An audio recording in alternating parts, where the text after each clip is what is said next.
I know July is almost done. The end of June going into July is when it's the halfway point of reading year and just the year in general. So there is this tag that I got from Isabel Reads where, a lot of people go crazy thinking about, whoa, how much have I read so far? Will I finish all the books I wanted to read?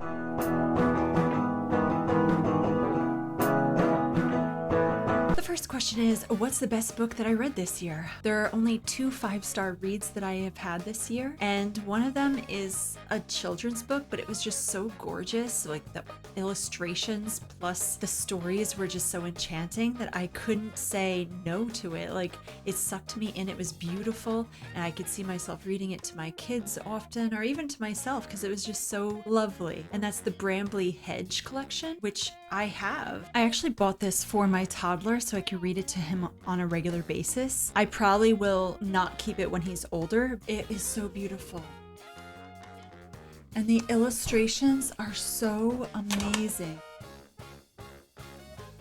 I never had heard of these stories until the past few years, and I really wish that I had, because growing up with these would have been so beautiful for me.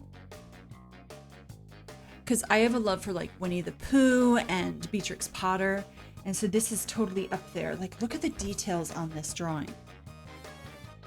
So there are several stories in here, and it is like the spring story.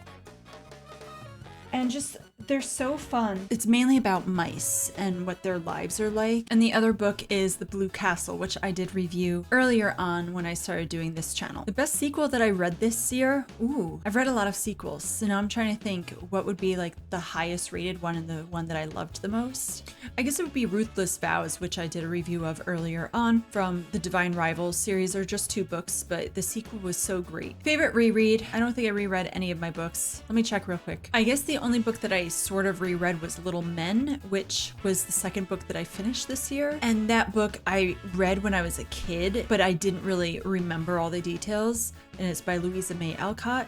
So that was the only thing that was a reread, but it was only because I didn't even remember reading it, really. I just remembered buying it. So I don't even know if I read it the first time, but I think I read most of it at least.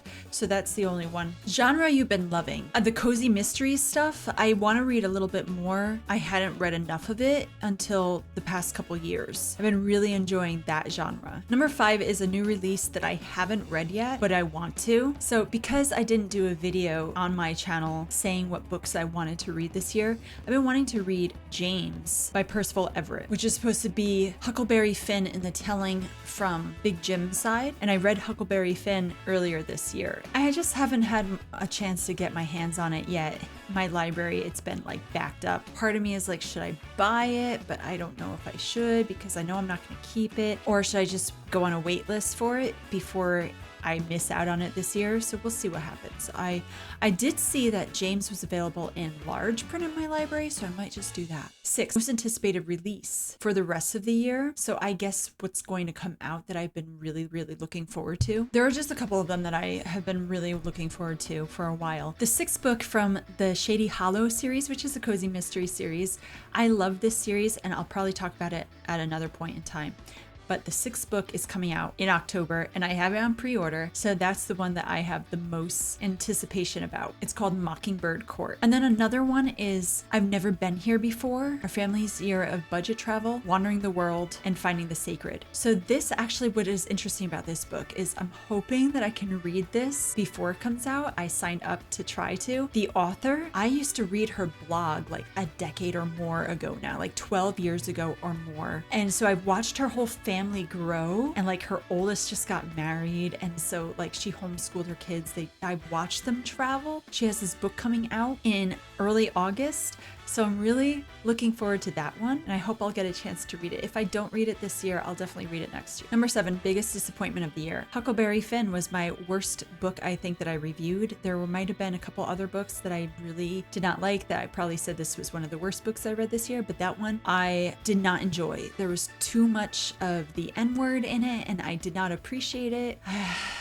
I had a really hard time with liking it. So that's why I'm hoping James will be better for me. Oh, and Gidget was a disappointment. And there were definitely some that I didn't finish this year that I just don't even feel like talking about. 8. Biggest surprise of the year so far. It's hard to say. Buried Memories. It's the Katie Beers story. And if you don't know who she is, she was this little girl when she was like 9, 10. She was kidnapped by a guy that she knew who kept her in this like weird hole in a wall type of confined area for like 10 days, 9 days, or might have been even more. And I just can't remember the exact amount of days. And I was so surprised by her resilience for being so young and how she handled that situation, no matter how horrible it was, and how she came out from that living a good life without it like destroying her. That I think would be definitely a good surprise. Newest favorite author, debut or new to me? I'm gonna go with Beth Brower. She's the one that wrote the Emma M. Lyon series, and I'm just loving it so far, and I can't wait to read more. So I'm gonna say her because she's very witty and I really enjoyed her writing. Newest fictional crush. So I am not one that crushes on book characters. That's weird to me. Maybe because I've been in love with the same person for 25 years and married for 21 years that maybe I'm just like, don't really get into that. I don't know. Maybe some people are into that, but that's not me. But if I could see like a part of my husband in someone, or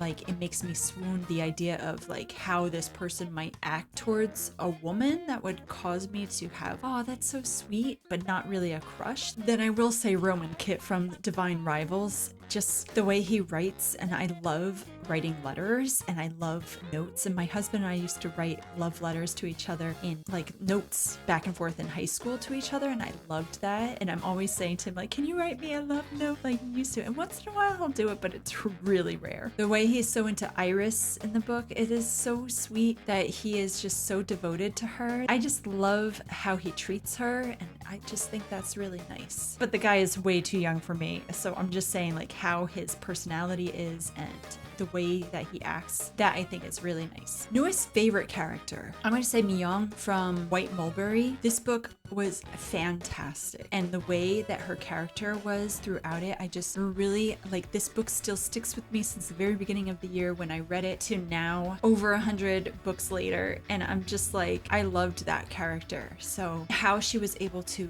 go through her life. It's a fictional story set in Japan occupied Korea, and then she ends up moving to Japan for quite a while. How she handles situations, I found her to be wonderful. Number 12, book that made me cry. A few books made me cry, but I will say I just recently talked about Plain Expectations. That one made me sob, so that was a little like, wow. 13, book that made me happy. The Annotated Alice. This was Alice Adventures in Wonderland plus Through the Looking Glass, and I definitely was like smiling. I found a lot of joy in it, and I was like, why didn't I read this before? I have owned this book. Well, my husband owns the book, therefore I own it, but it's not like my choice to own it. But he has loved this book. We've owned this book for over a decade now, and it's been on our shelf, and he only has a few books that he's kept, and that is one of them that he will not get rid of. I finally read it this year and I loved it, and I found a lot of joy reading it. 14, most beautiful book that you received or bought. So I showed you the most beautiful book that I bought, so definitely that one, the Brambley Hedge collection, just in case you didn't remember what I was referencing.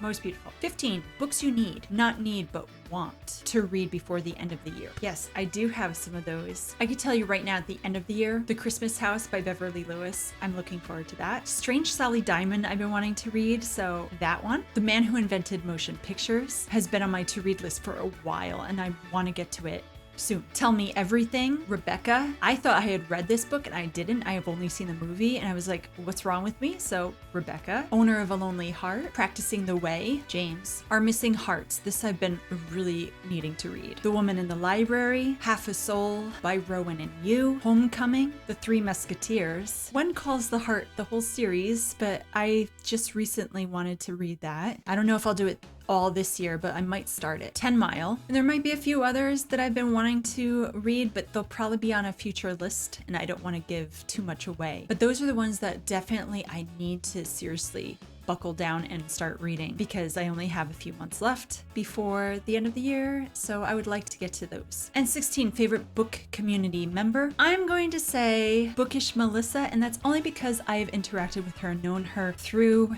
the internet for over a decade now. We both don't read like anything that we each read. I just think she's amazing. The videos she puts out and the interactions that we've had over the years. So that's why I'm going to say she's my favorite, because I've known her so long. Otherwise, I've been meeting a lot of great people and I think they're all amazing. And she probably won't even watch this, but if she does, you're my favorite. She's a very busy woman. She's about to move over an ocean, so that's why she probably won't be able to see this. All right, thank you. Have a good one. Bye. Happy rest of the year reading.